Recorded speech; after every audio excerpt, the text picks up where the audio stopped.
Narito ang listahan ng 10 sa pinaka-nakakatakot na haunted mirrors o mga sinaunang salamin sa buong mundo.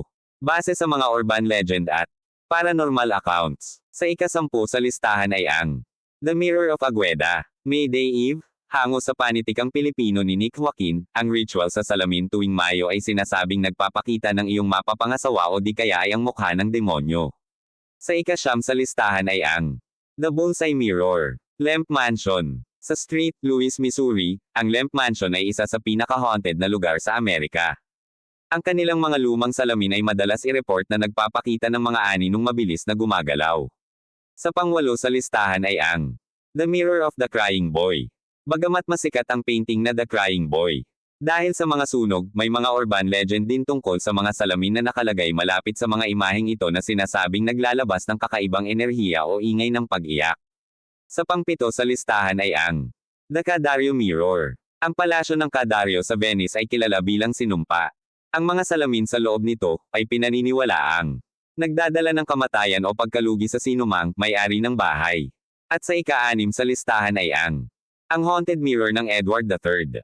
Isang antigo na salamin na ayon sa mga kwento ay nagbibigay ng mga pangitain tungkol sa kamatayan o trahedya sa mga taong tumitingin dito ng matagal.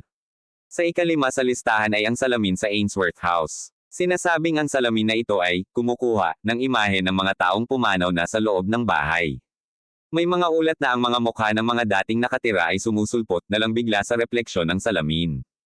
At sa ika-4 sa listahan ay ang The Destiny Hotel Mirror. Isang sikat na kwento mula sa Thailand, kung saan ang isang salamin sa isang lumang hotel ay sinasabing nagpapakita ng isang babaeng nagpakamatay sa loob ng kwarto.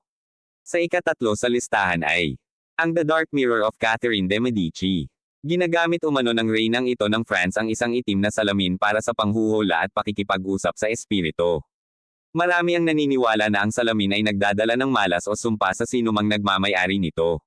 Sa ika-2 sa listahan ay ang Belcourt Castle Mirror. Ang salaming ito sa Newport, Rhode Island, ay kilala dahil sa pakiramdamang mga bumibisita na tila nakatingin sa kanila.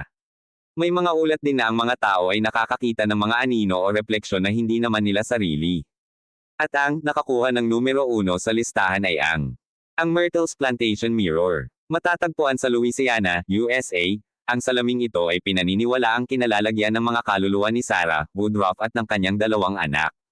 Sinasabing may mga bakas ng palad o handprints. At kakaibang marka na lumilitaw sa salamin at hindi mabura-bura.